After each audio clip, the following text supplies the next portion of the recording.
We are going to be busy today because I have a lot to do and little time to do it. First up, we're heading to the movie theater so I can see the Lego Movie 2 and Want Men Want.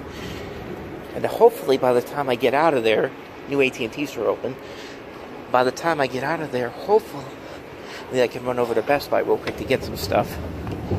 But we're going to cut it kind of close, so let the hectic day begin. Movie theater's just opening up. Run over and get my tickets.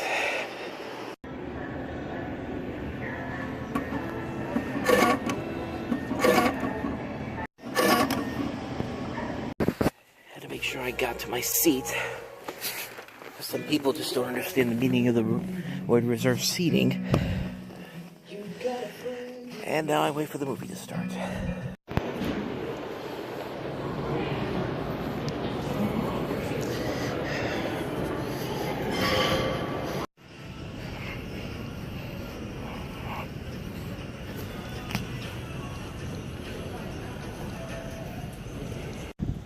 Okay, it's about 4:15, and I don't have that much time, so I'm probably not going to be able to do my first impressions review today. Is here. I'll probably have to do it at home. And considering I didn't film that much today, I might have to put that in this movie stop episode. So I got to run over to Best Buy real quick, which is right over there, and that's probably going to be the last thing I do today. But I'm going to do some more stuff at home, so stay tuned.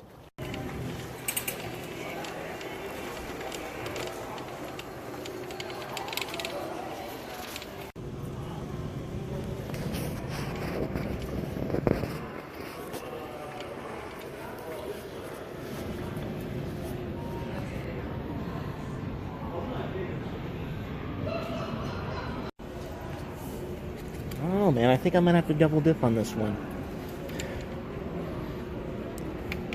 Plus, if you buy this, you get another movie for free. So that'd be $10. That's 15.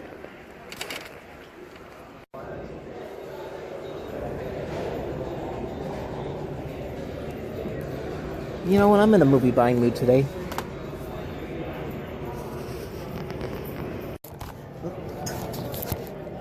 Screw it, I'm keeping that in. Milo Gibson?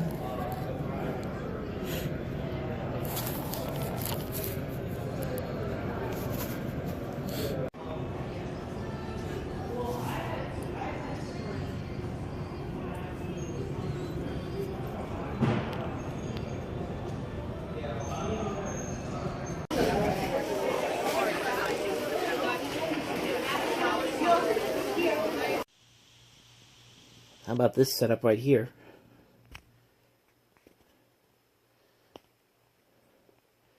Yes, I still have my Christmas tree up in February. Don't judge me. So I figured we'd talk about the movies I saw today down here in the living room. So first off, I saw the Lego Movie 2, the second part. And if you've been following my posts and my reviews over the last few years, you know that I really like the Lego Movie, the first one. I think it's one of my favorite movies of all time. It's a movie that's grown on me every time I've watched it. I saw it many times in the movie theater. I really enjoyed it. The Lego Batman movie, I also enjoyed too. I really enjoyed that film. I don't think it's as good as the Lego movie, but I still enjoyed it. And I know a lot of people really did not like the Lego Ninjago movie, but I did. I thought it was kind of amusing. So here we are with the Lego Movie 2, the second part. And for the most part, I enjoyed this movie. I don't think it's as good as the first one. I don't think it's as good as maybe the Lego Batman movie. It's kind of a step ahead of the Lego Ninjago movie. Actually, I take that back. I do think this is slightly better than the Lego Batman movie. I think it's right up there with the Lego movie. There is a lot about this movie I really do like. I like the fact that they do continue the story from where the first movie ended up with.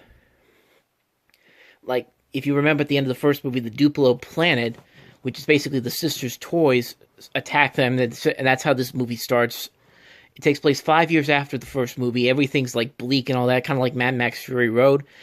And it's really fun. And a lot of the stuff in the beginning, it's funny if a little bit inconsistent at times. I thought the second half of the film was actually better than the first half, honestly. Not that the first half's bad or anything, but the first half has those great moments of comedic moments in there, like the first movie had, but then there are those jokes that are kind of hit and miss. Like some stuff in there doesn't work too well, but then there's most of it does work. I think the real thing about this movie that I think I liked better was the second half. I like the second half. I like the fact that the animation is just as vibrant, colorful, and as creative as it was in the first movie. The voice work in here is fantastic. There's a whole bunch of great people in this film. Chris Pratt. Thinking of Into the Spider-Verse. Chris Pratt, Elizabeth Banks, Will Arnett. Most of the characters from the first movie are back, except for Morgan Freeman, who's not in this movie. Will Ferrell is barely in this movie. He has like a couple of scenes. Is reprising his role as Lord Business, and like you could hear his voice as the man upstairs in the live action shots. Maybe my favorite thing about this movie is that, like with the first movie, they have a good message there. This time it's like two worlds, like it's two worlds, the brother and the sister's toys combining together, and some of the things that happen in there, and it does work. I think a lot of it does work. The ending, there is an actual villain here, and then there's kind of not. Like, I don't want to spoil it because this movie is still fairly new, so I won't spoil that part of the movie for you, but overall, I did really enjoy the Lego Movie 2. Like I said, it's not as good as the first one, but the first one, that's hard to top. I would put this on the same level as something like Hotel Transylvania 2, where not quite as good as the first movie, but it's still an enjoyable film. I think Phil Lord and Chris Miller are two of the best people working in animation right now because they are so creative at what they do. They have made these creative and very funny movies, creative and well-made films like Spider-Man Into the Spider-Verse recently, and they're just a ton of fun to watch. They make some of the most creative, funny, and very enjoyable movies of recent years. It just makes you wonder what their Solo: A Star Wars Story film would have looked like. I would have liked to see what that movie would have looked like. Even though I did like Solo: A Star Wars Story, I didn't like it as much as I didn't hate it as much as everybody else did, I should say. But in terms of the worst Star Wars movies under Disney, that's probably the worst one, but it's still an enjoyable film. But like I said, I would have liked to see what Phil Lord and Chris Miller brought to that project. So, bottom line, I like the Lego Movie 2. I don't think it's as good as the first one, but it's still an enjoyable film. I enjoyed it for what it was. And then I saw What Men Want, which is basically a gender-swapped remake of the 2000 movie What Women Want with Mel Gibson and Helen Hunt. And for the most part, it is just as good as What Women Want. I actually like that movie a lot. Like, I thought it was a well-made movie. Mel Gibson and Helen Hunt were really good in that film. This movie is just as good as that film. It's not a classic in any way. It's not one that I'm going to be watching over and over again, but it's a fun movie. I had a lot of fun watching this.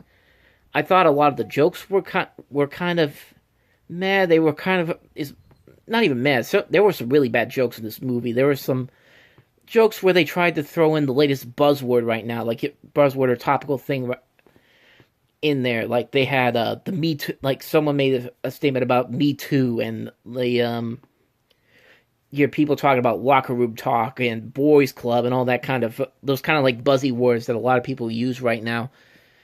And that stuff can kind of get a chuckle if they do it right, but most of the time it's just there to be the topical thing right then and there.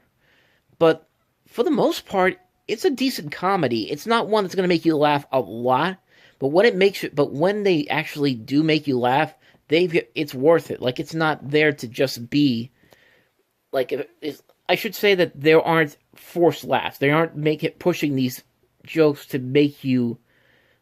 to force you to laugh at their terrible jokes. Most of the jokes in this movie are okay. They're really good. Some of them are really good. And how do I want to put this? Like I said, there aren't many jokes in this movie that feel forced or unfunny. Like, certainly not ones that would ruin the flow of the film. Taraji P. Henson is great in this movie. I said last year in Proud Mary, she usually can make any movie work as long as there's a good script involved. Proud Mary was not a good script. What Men Want, it's a decent script. It's a really good script for what they were trying to do. They were trying to basically do What Women Want again, but through a woman's perspective. And I gotta say that the the whole how she gets the power to hear men's inner thoughts, it's not as ridiculous as I thought it was going to be for the trailers. I thought, because remember in the first movie that Mel Gibson got those powers by messing around with a hairdryer. He slips and falls into the tub, and it shocks him, and all of a sudden he's able to get the powers of able to hear what women are thinking.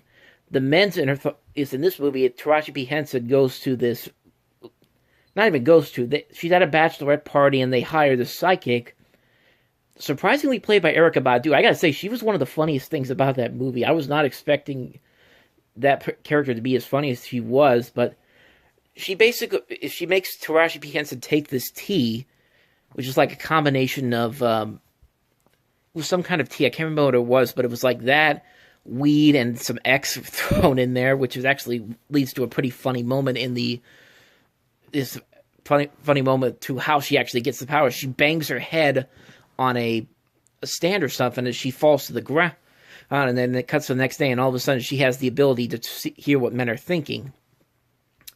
And like I said, Taraji P. Henson's really good in the film. There was a lot of people in this movie too. Like, you didn't just have you had Tracy Morgan was in this movie, which it's weird, like, because there's been some posters out there where Taraji P. Henson is actually with Tracy Morgan on the front of the poster. Like, he's one of the main stars in here. He's in the movie, but he's not in the entirety of the film. Like, he's there, but I really don't get why they were trying to put him in there on that poster like he's one of the main actors in there, when in actuality he's not. We also got like cameos from like Shaquille O'Neal's in this, Grant Hill, Mark Cuban's in this movie, Carl Anthony Towns, Lisa Leslie, Richard Roundtree is in this movie. The mom from the Goldbergs was also on Reno 911's in this. Who else was in this movie? Deontay Foreman is in this film too. Just some of the names in there. There's a whole bunch of names in this movie, and for what this was, at times it could feel like you just saw an episode of Ballers, pretty much, where like you see all these sports people coming in out of nowhere. They have like these little cameos. But what else do I want to say? There are those cliches in the film. Like, one cliche I really hate is the whole liar revealed or the big misunderstanding, and they do that in this movie, but to the movie's credit, it's not as bad as as I thought it could have been. Like, I thought they could have dragged that out, would have ruined the flow of the film, and it's not bad, actually. It's decent, but it is one of those things I have to knock the film down off a bit. So, yeah, What Women Want. I'm going to get these names confused. What Men Want is actually a decent comedy. If you liked What Women Want, it's about on par with that film. I think it's a decent movie. Excuse me. I think it's a decent film. I think it benefits from the fact that Taraji P. Henson has given a great performance in this. The comedy is very good, and for the most part, it is a fun movie. Like, I had fun watching it. It's one I'm not going to watch consistently when it comes out on Blu-ray or DVD, but it's one that I wouldn't mind watching again. Like, I really had a good time with it, and this proves that Taraji P. Henson has potential as a leading actress in a comedy, and I thought it also showed potential in what you could do with a gender-swapped remake. We've had a couple of gender-swapped remakes recently that have been mostly okay. I really like Ghostbusters. I don't care what anyone says. The recent one, yeah, Ghostbusters was flawed consistently, but it was a fun movie. I liked Ocean's 8 from last year, which was, again, a flawed movie, but a fun movie. This is kind of like that. Has flaws. It's a fun film. Like, if you're looking for a decent romantic comedy to check out, this is definitely that one to see. So that's my takes on both the Lego Movie 2 and What Women Want. And now here's my dog, who's been sitting on my lap since I just started recording, so. Supposed to be unbeatable, but you beat it. Would you like some sugar? Yeah, thanks. You know what, I'm okay. As you can see, I already put Spider-Man Homecoming away, and this came in the mail for me today from Amazon. This is the entire DuckTales series that has already been released on DVDs. volumes 1 through 3, plus the DuckTales movie, Treasure of the Lost Lamp. I gotta say, I was actually surprised how small the packaging is for this. I was not expecting it to be this small, so... You know what? If I can eventually get to the other DuckTales DVDs, I can actually have some space to put some other DVDs over here, because I already have all 3 volumes. I already have the movie, and I also have volume 4 right here. This was only $20, by the way, on Amazon, so that's really cheap if you're looking to get the series at a good price. You can get all 3 volumes here, plus the movie for just for like $5 a pop, which is pretty good. Here's the other stuff I got at Best Buy. There's the Grinch. There's School Days. There's The Girl in the Spider's Web, and there is Widows. Here's the disc for the DuckTales movie. Let me see if I can get a better view in the light. There we go. And then here's the series.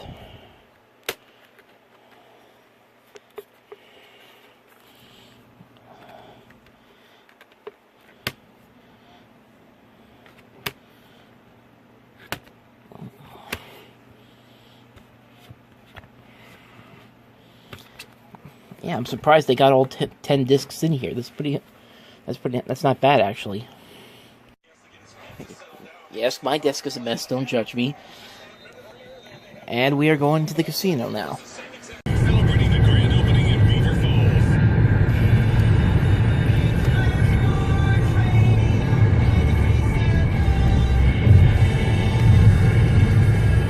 Well, the Pitt Panthers losing streak hits 7. And 9 rebounds and 10 assists, 1 board away from his 9th triple-double that will tie the NBA record held by Wilt Chamberlain.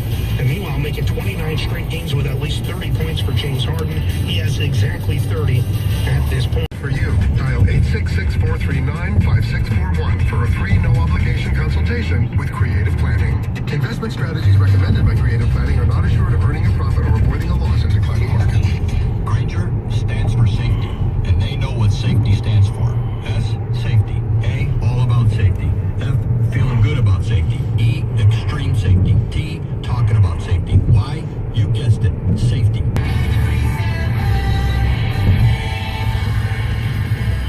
The Penguins lose again. Equalizer. The Pens are in Philadelphia on Monday. Duquesne a winner in college hoops on Saturday. Pitt, Robert Morris in West Virginia, all lost. With updates every 20 minutes, I'm Kevin Reitmeyer, on your home for the Pitt Panthers and the Pirates, KDKA.